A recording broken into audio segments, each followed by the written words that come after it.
Listen to the story. John chapter 1, beginning in verse 43. Beginning in verse 43. John 1:43. The next day, Jesus decided to go to Galilee. That's where he was from. That was his hometown. He found Philip and said to him, "Come and follow me." Philip was from Bethsaida, Andrew and Peter's hometown. So Peter said, "Yeah, man, all right." Philip had heard enough.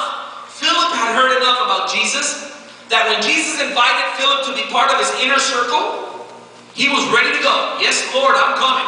He said, "Philip, you want to come?" "Absolutely, Lord, count me. I want to be there." So he was immediately drawn in. But then you know what? He was so honored and impressed, and I don't know, he was excited. He had a friend that he knew would be a great disciple, and he went to get his friend. He didn't want to go alone. So he runs to where this guy Nathaniel is. Verse 45, Philip went to look for Nathaniel and told him, "Hey Nathaniel, we found the very person that Moses the prophet wrote about. His name is Jesus, the son of Joseph from Nazareth." Now think about this for a minute, okay? This guy is minding his own business, doing whatever he's doing, and Philip comes and says, hey, we found the Messiah. What are you talking about? They have been waiting for 1,500 years. Moses said he was coming 1,500 years ago, and you're telling me you found him? Yeah, I found him. I found the Messiah. And he's the son of Joseph, and he's from Nazareth. He shouldn't have said that. That was a mistake. Okay? Because immediately red flags went up in Nathaniel's mind.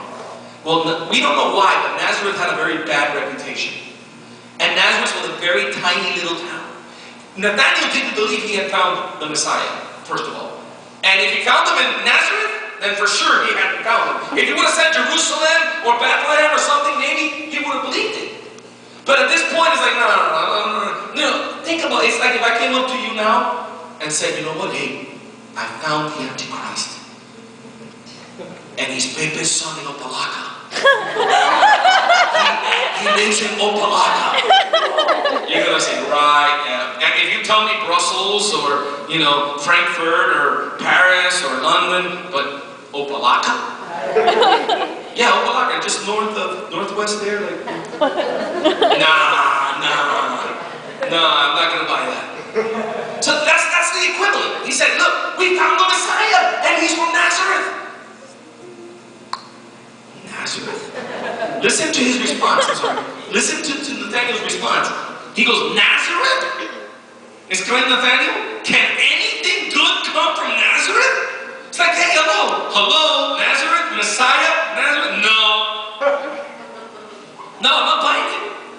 He didn't believe it for a second. So then, Philip said, "Okay, let's talk about it. Let's overcome your objection to Nazareth." And he says, "Okay, why is it that nothing good can come from Nazareth?" Oh, wait a minute, that's not in your Bible, is it? No, I added that part. Look what he says. "Come and see for yourself." Now, I think Philip made a very good choice here.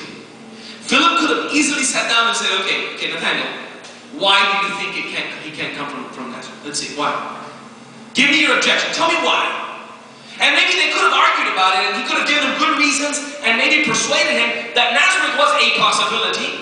You can't dismiss it, because how do we know where he's coming from?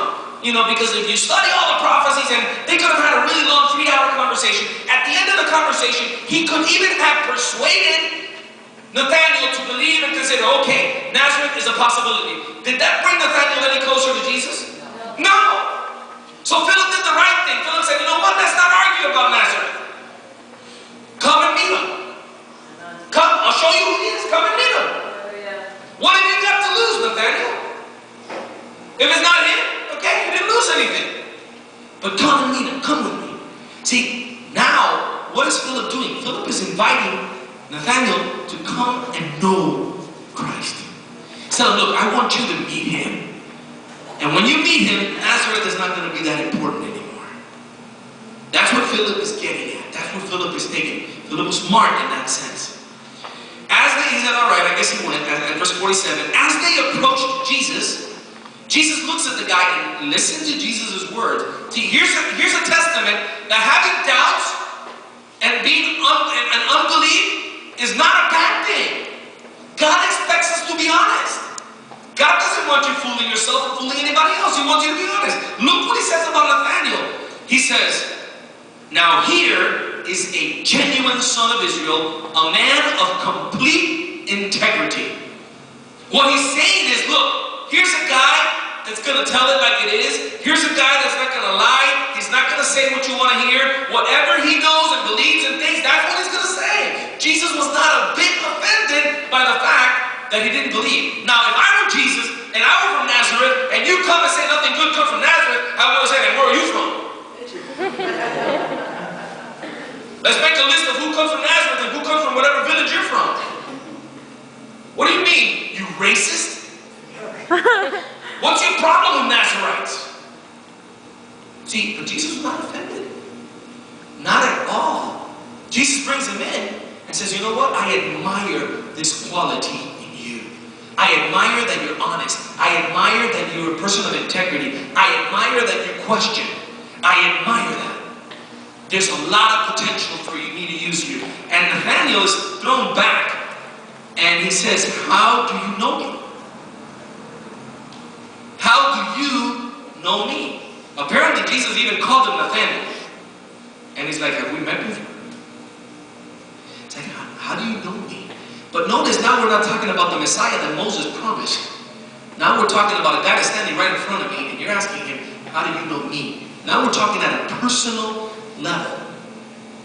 He still hasn't resolved the Nazareth problem, by the way. I mean, that's still a problem. In his mind, that is still an obstacle.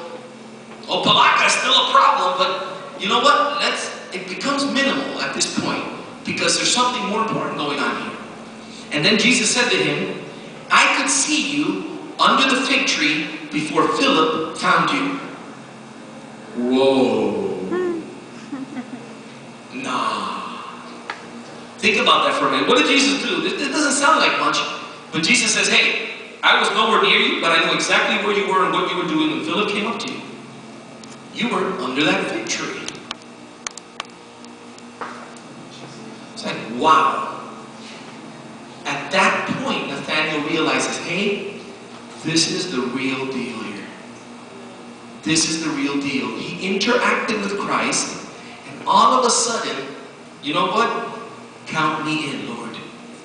He goes from a doubter with one interview and 2 statements. He goes to become a believer. He says, Rabbi, that's teacher, you are the Son of God, the King of Israel. What a confession. You are, I would never have believed it unless I would have met you.